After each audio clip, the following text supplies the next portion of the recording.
go. Wait. Go like this on your right eyebrow. All right, just look straight. You're fine. You had something right here. I was Thanks. like, unlike y'all motherfuckers letting me go a whole episode looking like somebody nutted on my cheek. What the fuck? I was so pissed. Motherfuckers already think I'm gay. Looking like I did something strange to get our guests to appear on the show. That's how we get our guests. That's how we get our guests. It's just me. It's just favors.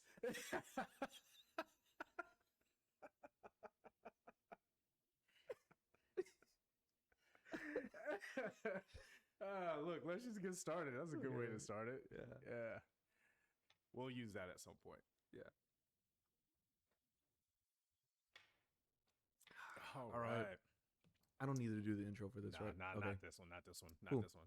Didn't want to do it. Yeah. What's up, motherfuckers? Yeah. Yeah, How's it going? that's all we're gonna do this week. For everyone who's been paying attention and even those who haven't, we just had our live show at the Alamo 2 days ago on the 19th.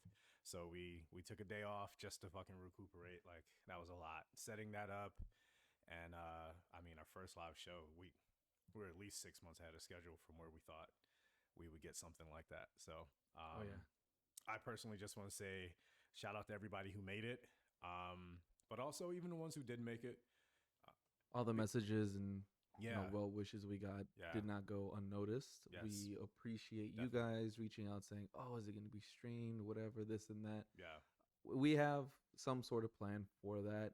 We just didn't do it with this one because we had to make sure we know what we were doing. Yeah. It's a little bit for sure, different when you're for in sure. front of people.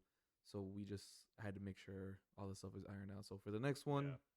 we'll get something going so people at home that can't come out to LA, Right. because they live states away across the country. And honestly, even Which is if you- cool. even if you live near near LA and you can't make it out, I mean, even if you're close in LA, it doesn't mean you're that close. Like, this isn't something where we're upset about people not showing up, because we had plenty of people show up, to be honest, man. Yeah, I was very surprised at the amount of people that we had come in, and that was just really dope. It was really dope. It was really cool. So thank you guys at home that reached out to us. We appreciate it. It went good. And definitely have you guys in mind for when we do something else. Yes. The next show. Yes. So that's hopefully we'll be back at Alamo. We still got to talk to them about it and everything like that. We just wanted to give it a little bit of breathing room, you know. But more details on that as we have it. We just really wanted to say thank you to everybody, but also give the people who weren't able to come in due to being out of state or prior engagements and things like that. We still got to give you something. So what we decided to do is we're going to take the first 45 minutes of the episode, which was with the lovely and talented Dani. Thank you so much for being a part of the show, because you made it so much better than it was going to be if it was just going to be us. You made us look better. Yeah. For sure. And worse at the same time. Yes. That's talent. I love it. It was really dope having her on, and definitely go check her out. We'll put the info there and tag her and stuff like that, because she's got a lot of projects she's working on as well, and we'd love to see her get the support that she needs for that. Definitely. Absolutely. But above all else, thank you guys for making this happen. Thank you to Alamo for making it happen. Thank you, Dani, Sydney, everybody there. Even the staff that worked that night and Fernando, Roberto. Yeah. Those are homies I know, like, right off the top of my head. A lot of other people that were working that night. It was one of my first or second time. You guys help us put it together and kind of, I don't know what their hours were, but they were there to help us set up and then clean up after us too. So appreciate that. And we're even like not strict on the time in which we had to be finished. You know, we had said from 7 to 9 and everything like that. And there were a little bit of technical issues in the beginning, but we didn't lose that much time on the front end. And I was like, man, they're going to cut us at 9, even if we're flowing really well. And during the intermission, they were like, well, how long do you want to go? And only because the bartenders they were told that, they just have to be here till 9, because that's when we normally close. And I was like, well, if that's when you close, that's when you close. Like, we're industry, we understand. But at the same time, it just meant a lot that everyone there was willing to give us another 10, 15, 20 minutes, whatever we needed. For sure. That really spoke volumes that they fucked with what we were doing, fucked with us, and they liked it. So it was cool. It was really, really good. Yeah. I have nothing additional other than just to, nothing additional other than just what you're going to see after this is going to be the first part of that. And then the second half is just more so we don't want to give everything away because we want you guys to come out next time. And I'm not getting shorter. It's just we need new stools. Yes. But I don't want to scare anybody out there. I'm not shrinking. It's bad enough. But to kind of give a little bit away, I mean, we gave out some stuff. Yeah. You know, we did a little raffle, gave out some prizes. Most of the people won there, so yeah. I mean, if not, definitely. Like I want to say about half the people that were there were able to get something that they were able to, take home and everything, which was really cool. It was stuff that we brought in and stuff from Alamo as well. We're not going to give you the second hour because, like, I personally feel that that was just for the people who were there. Yeah, for sure. Like we answered a couple questions about ourselves, a couple questions industry related and things like that. We addressed the message board that was there. That's always there on the episodes. I'm sure if you once you see this episode, you'll see what I'm talking about. But the only people who know that story are the people who were there. Yeah. So definitely come check us out when we do the next one. I say when, even though we haven't booked it yet, but I'm pretty sure we're going to do another one here soon. And we'd love to have twice as many people next time. And just keep growing it because it's not just about us. We're trying to build a community here. So we want to reiterate that. And without further ado, we're just going to cut over and you're going to get that first few minutes with us with our normal format with Danny. And then we will just catch you all next week. Yes. Cheers. Peace. Oh, you needed it? I did. Ooh.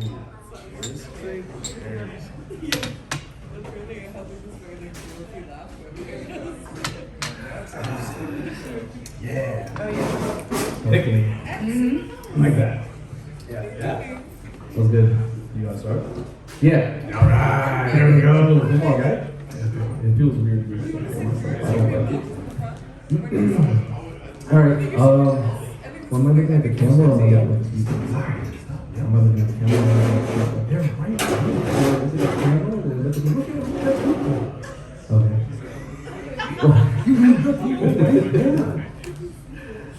Welcome everyone to a live episode of the podcast where we pull back the curtain, give you some insight what's going on behind the scenes of your favorite bar and restaurant. We like to call it the industry perspective. Yes. Yeah. What's up, motherfuckers? How y'all doing? Yeah? All right. That's the interview. Even though you're going to be listening to us talk, we would love to have everyone being as engaged and enjoy this as much as possible. Mm-hmm.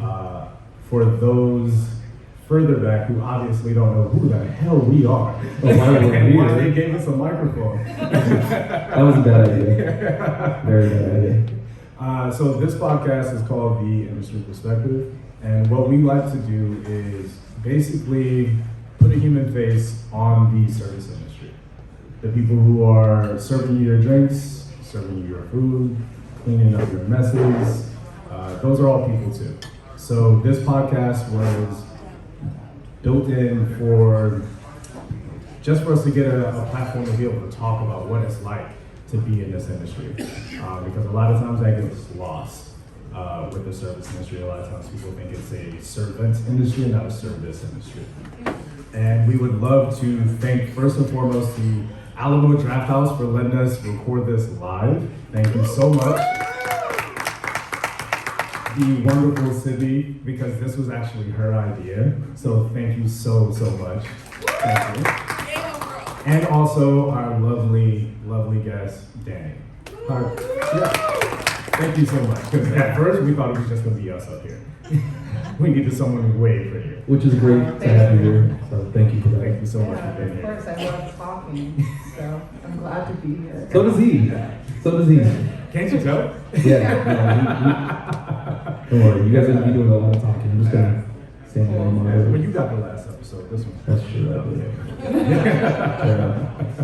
believe. So one more thing before we get rolling into the show If you're looking at your tables, you'll see little guest pads. I didn't get a chance to put pins up, but if you'd like to, damn, that's the one thing we forgot. Pins in the bell. Yes. But if you would like to write down any like topics or questions, or just tell me to shut the hell up, I know the bar has pens. The bar has pens. Yeah. But yeah, so write those down. We will be picking those up at the end of the first hour, so right around 8 o'clock. Mm-hmm. And then we are also going to be doing a raffle around that time as well. So we will be coming around and giving you tickets for everyone who hangs out for the second half. We got a couple of things that we're going to be giving away as well. So everyone gets something out of this. Yeah. Cool. I just wanted to... No, keep going. Yeah. No. So, Dani. Yes. How long have you been in this service? I've been bartending for 2 years. 2 years? Yeah. Okay, what got you into it? I wanted money. Yeah, so I was a lifeguard for like 6 years. Oh shit, I did that for a year. Oh, cool. It was fun. Yeah, it was a lot of fun. It was chill, not a lot you have to do, but also where I was lifeguarding, it was like minimum wage, at a pool. And so I kind of needed more money if I wanted to continue to live in LA. And I had a friend who was working at this restaurant in Venice that was just very disorganized and like they were desperate. And so me having no experience, he was like, all right, I can bring you in, I can train you how to bartend, and like then you got the job. Yeah. So I was kind of lucky in that sense that I like found this place that was really desperate for people, that they didn't care that I had zero experience. Yeah, same thing for me actually. Yeah. So going back to the lifeguarding thing, for me when I did it, it was cool that it was a really easy job. You kind of just sit there in the sun or whatever. Did you, I know I did, but did you ever just sit there and like, damn, can somebody fucking drown already? Just so you can get something to do. Yeah, like I got all this training and like nothing's happening. Yeah, I don't think I ever wished that somebody would drown. But drown I understand. Drown so you can rescue them. Yeah. Not just like, oh shit. I will say that lifeguarding, I enjoyed our training much more than the actual job. Because we got to practice saving, we got to get in the water, we got to use all these skills.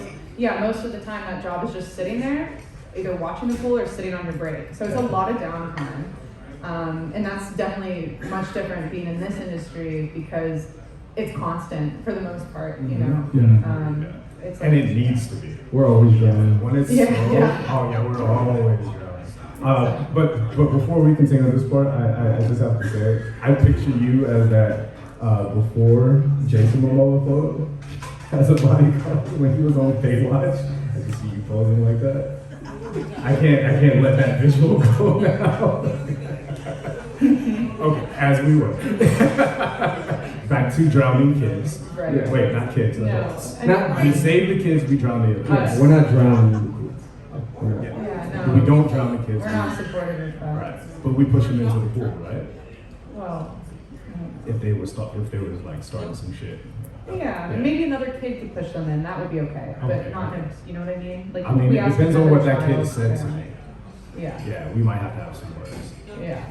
I do have a friend that he holds it over my head that he saved my life at a pool, but he was the one who pushed me in.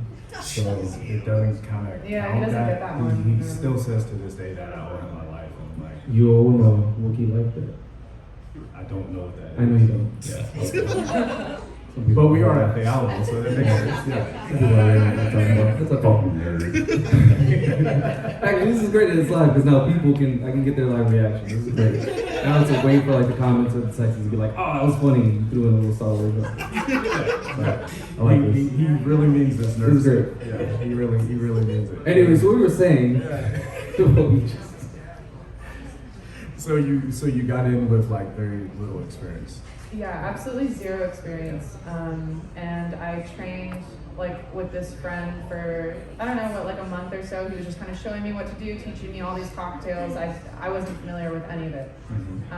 I figured out what to do, was bartending at this place that didn't have a manager like for a long time. And I don't know, basically there were a lot of problems with that restaurant. And so everyone left.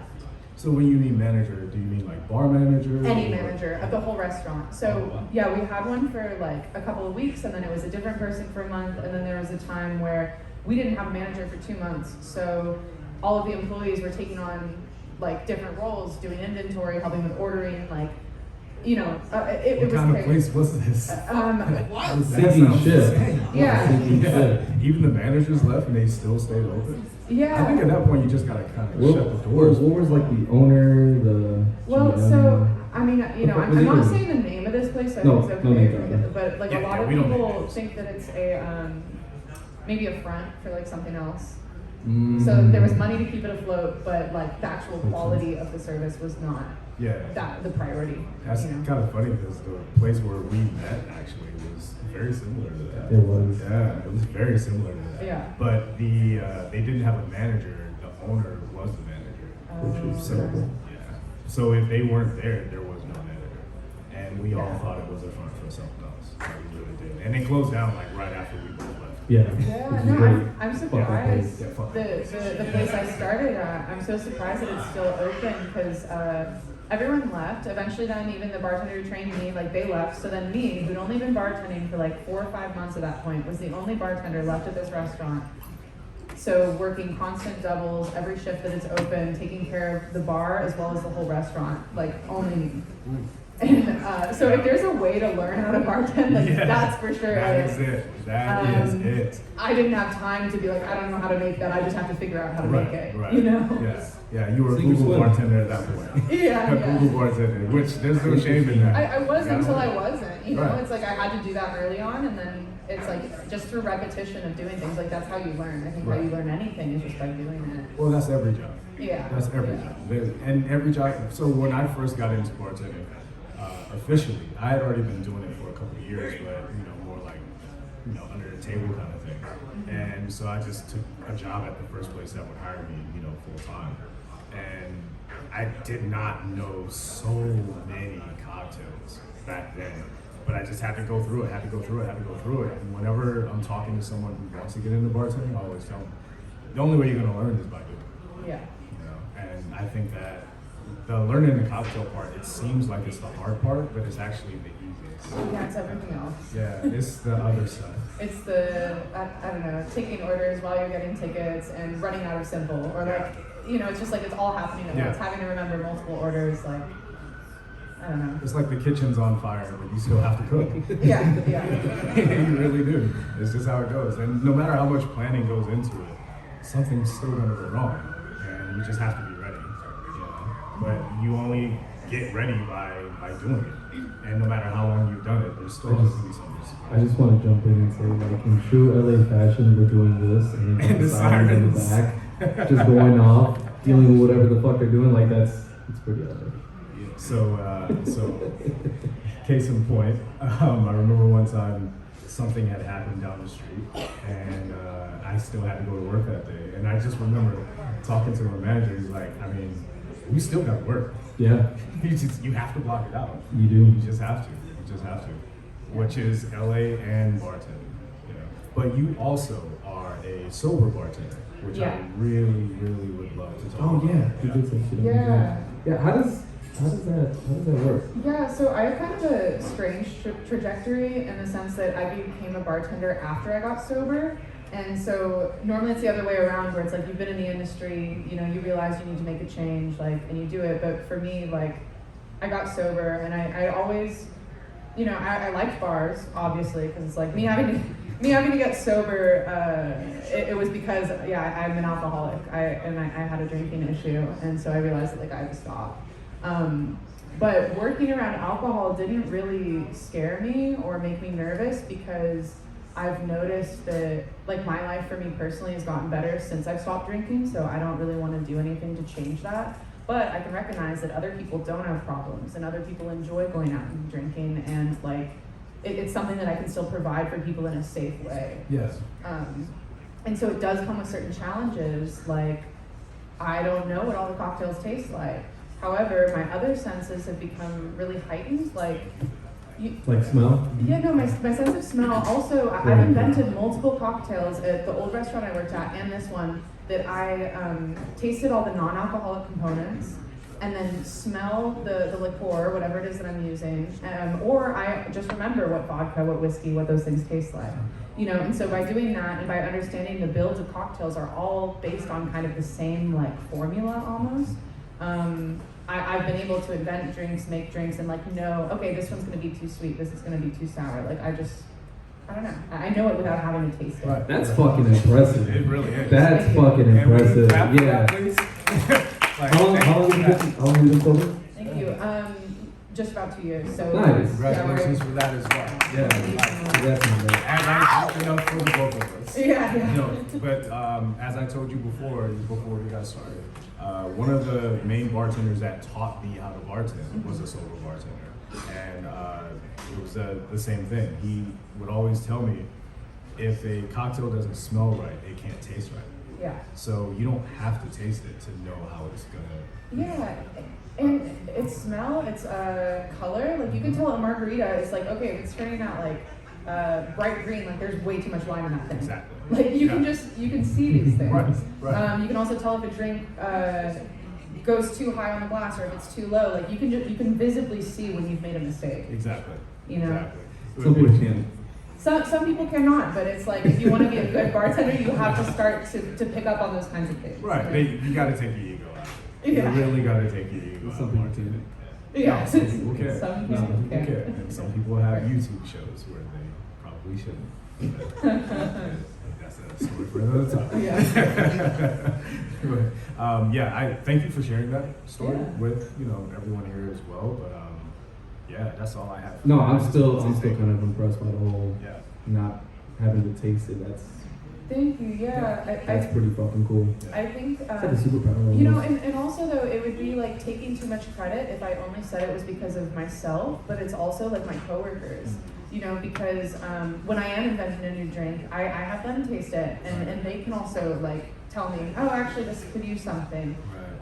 Or it doesn't happen for me often when I feel like, oh, I might have made this wrong, like did I fuck up? But like in the rare chance that I do that, I will have somebody else taste it if I feel like I can't. So it's not just me, it's like also relying on other people. And that also goes for, I work here, I work at Alamo Draft House, and we have like 45 beers down here. Somebody's asking for my opinion, like, what's your favorite beer? And I'm sorry, if I've ever given you a beer, I have lied.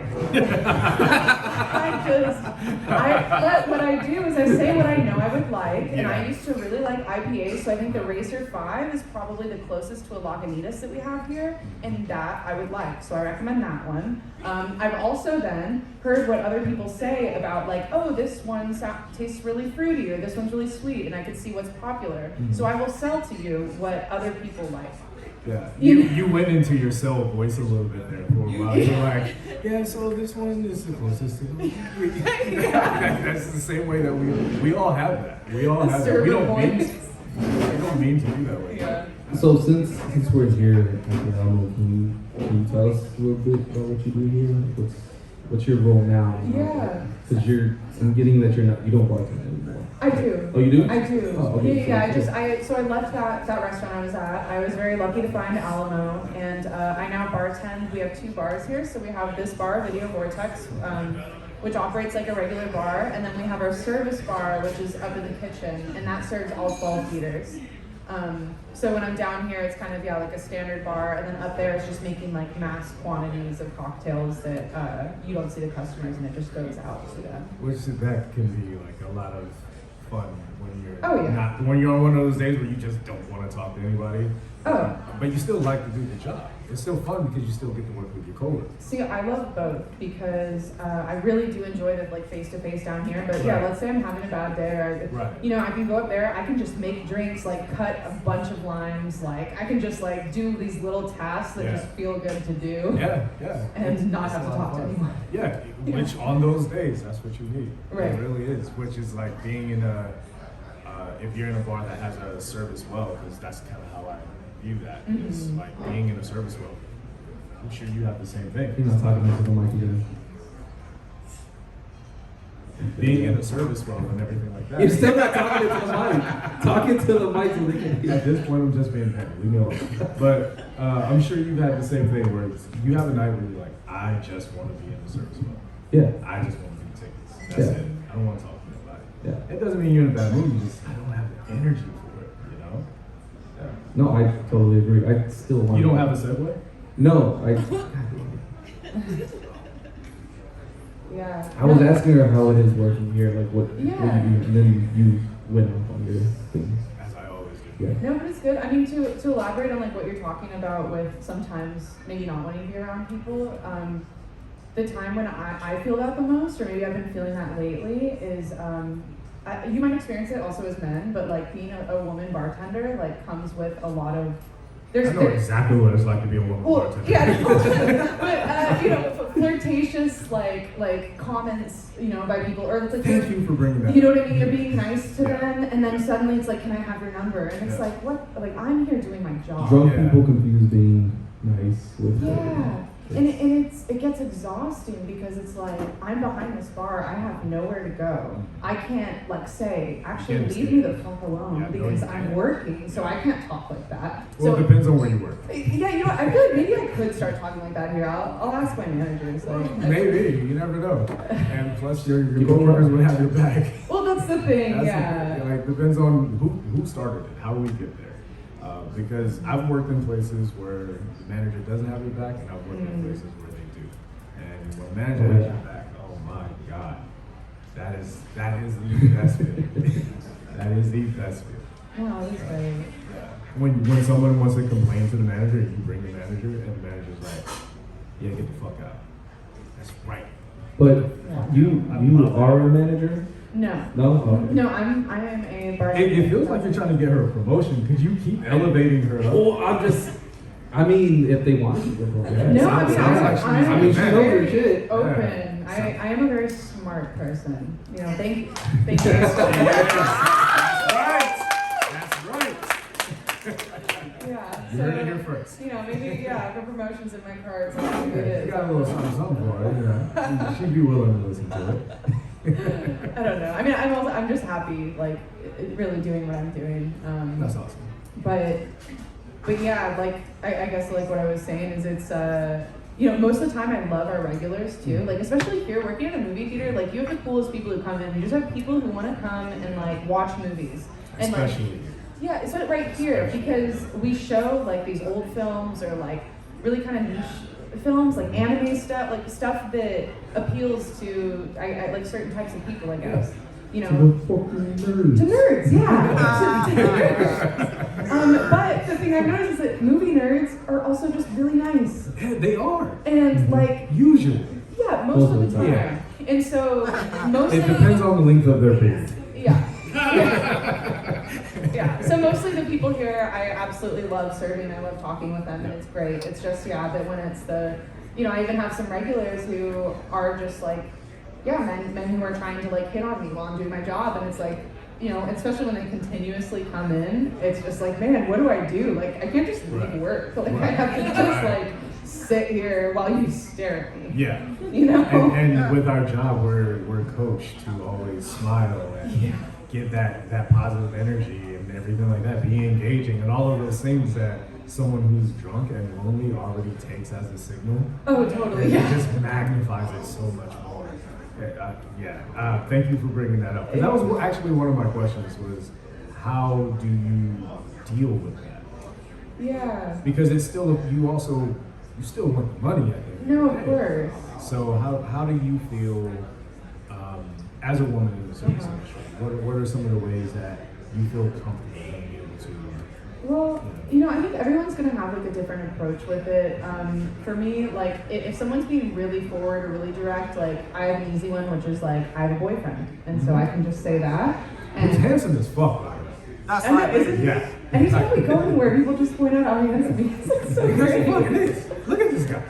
I agree. Chiseled jawline in the dark. You know how handsome you gotta be handsome in the dark, my boy? I'm just saying. For him, there are no lights. Turn the lights off, baby. You're like, yes. I do like the lights off. But yeah, so I would say I have a boyfriend.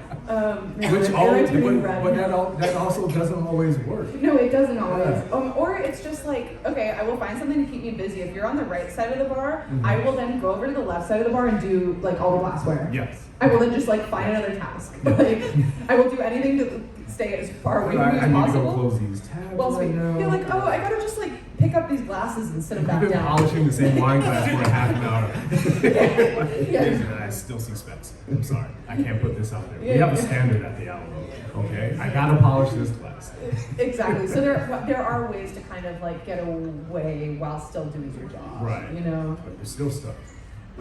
Yeah. Which is like you're like a buoy. Right. Like you want to try to float away, but you can't. You're still kind of stuck there.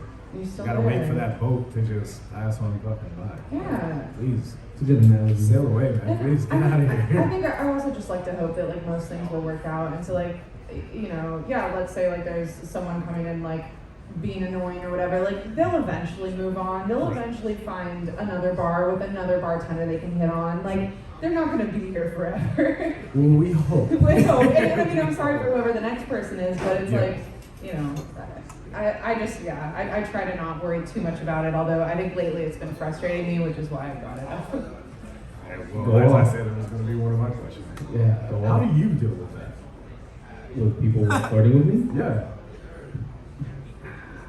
How do you tell a guy, hey, I'm not interested? I don't, because I want their money.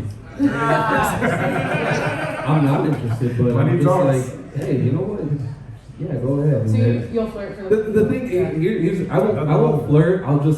It'll be kind of like a neutral state, I guess. I'll just accept whatever compliments are giving me, and it's like, oh yeah, thanks, appreciate it, thank you. I don't like try to cut it off. It's like, I mean, but it's also different for a guy. But I just like keep going.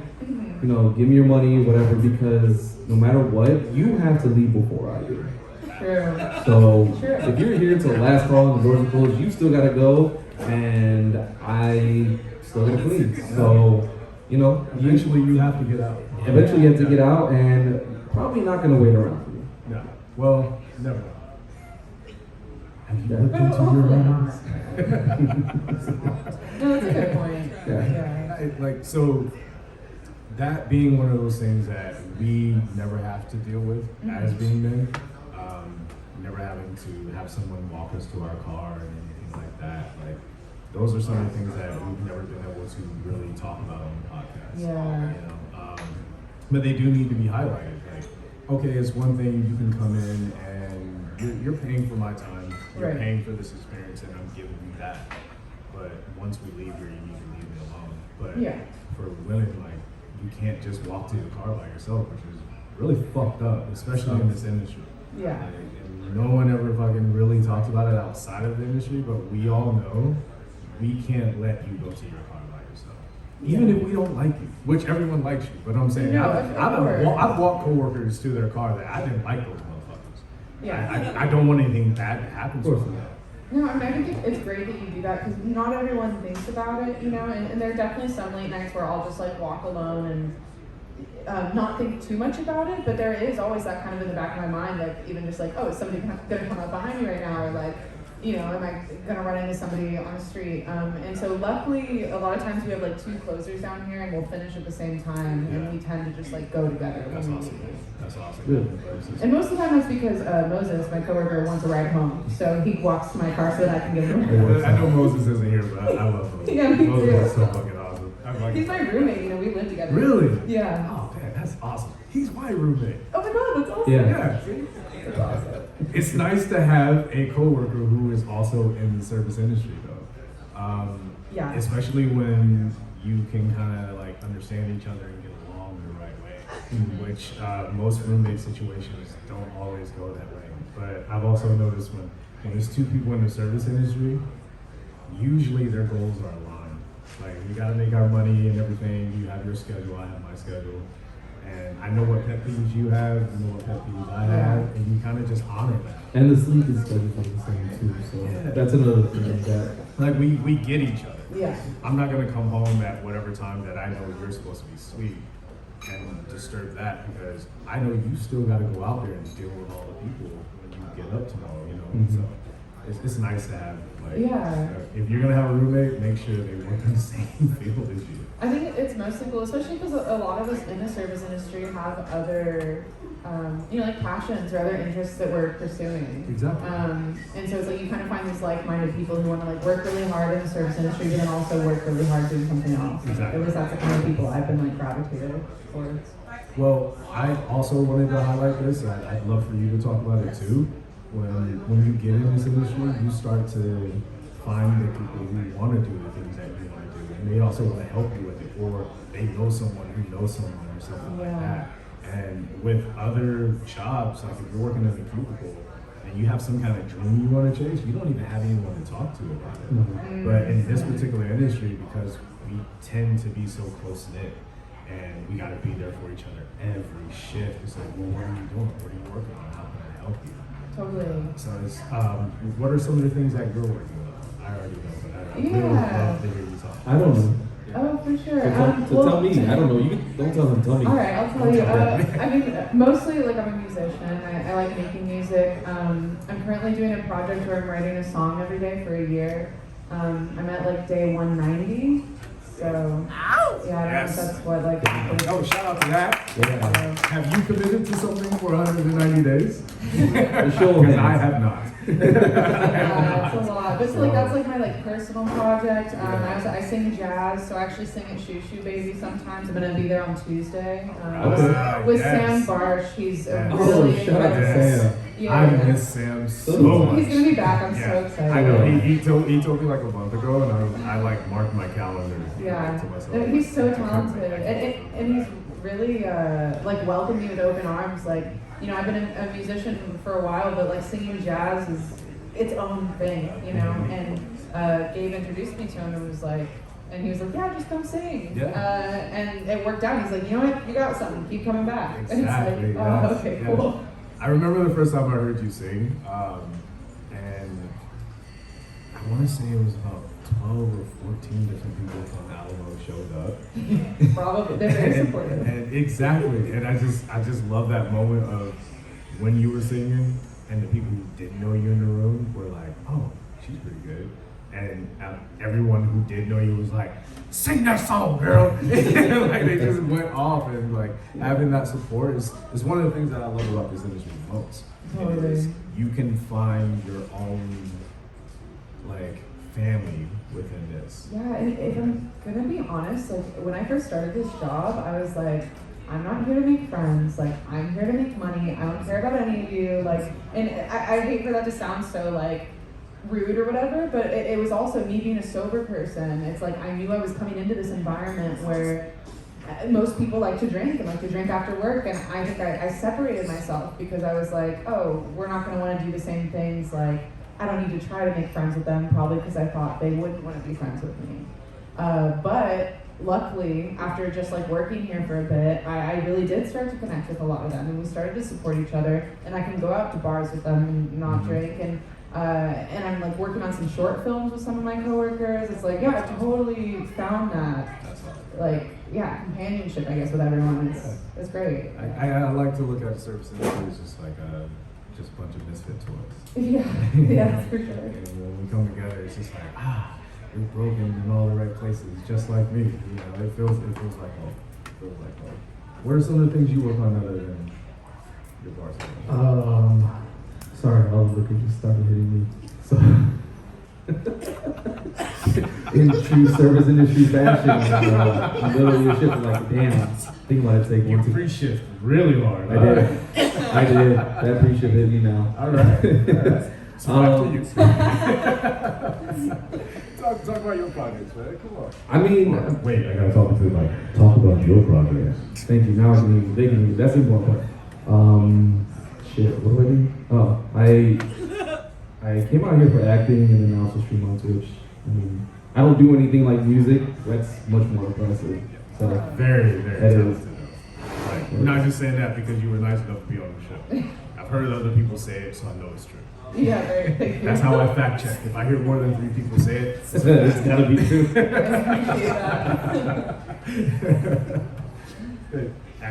Oh yeah, no, that's the whole reason why I came out here. I mean, so still trying to. I mean, it's like a never-ending thing. Like you gotta just keep on doing it. And then we had a week ago. No, not a week ago. 2 weeks ago. He was coming in to check in at the bar after a shift and everything like that, and someone who worked at another bar in the area was, just chatting with me, and me and that person, like, we're cool, but we don't always have a lot to talk about because our lives are so different. But it was one of those people that I was like, I can't wait for these two to meet, and they just happened to meet that day, and they're both, actors. And with this industry, you never know when you're gonna run into someone who's doing the thing that you're doing, or knows someone that's doing the thing that you're doing. And I just love the amount of support that we all give each other in this industry. Sorry, I gotta look at this. Yes, sorry. Yeah, no, definitely. I mean, I've experienced that in multiple ways. I mean, even how I'm singing at Shoo Shoo is literally just from Gabe coming in here, us talking, and be like, come over, Shout out to Gabe. He's not here. I think he just left. Okay. I was waiting for the shout out until he left because I didn't want to embarrass him. Yeah, no, but he's great, and he's someone who I think really cares not only about his own employees, but about the whole community of service workers in this area. Yeah.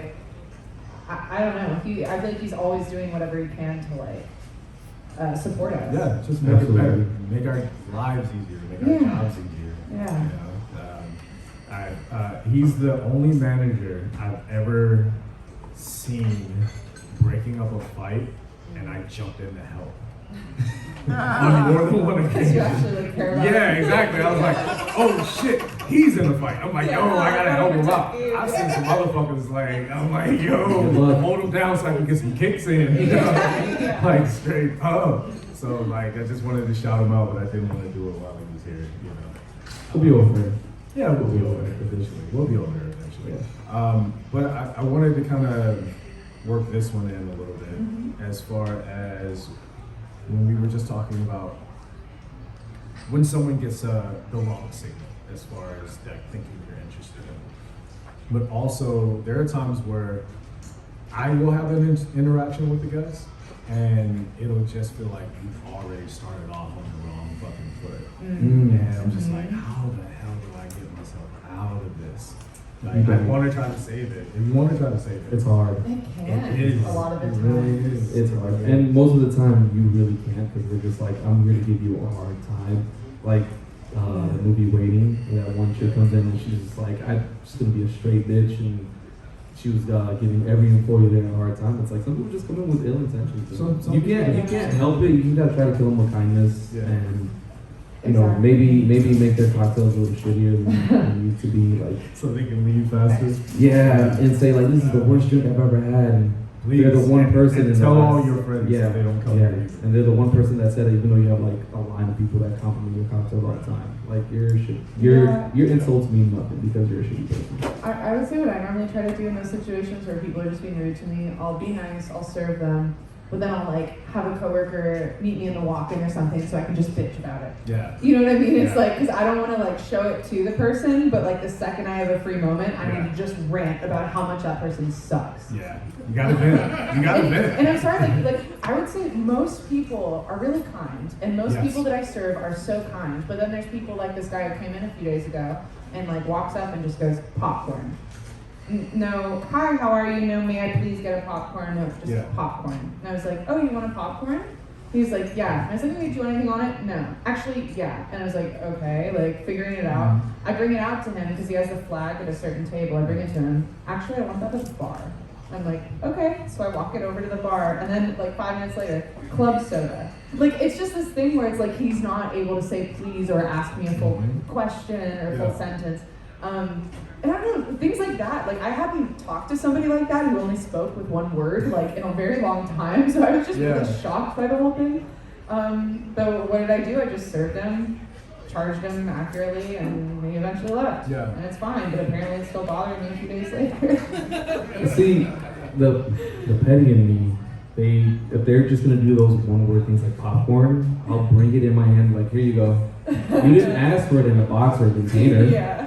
Here's your popcorn, and just throw it on the that's probably why I don't work here. I do some shit like that. Yeah. For me, I just gotta shut the person down.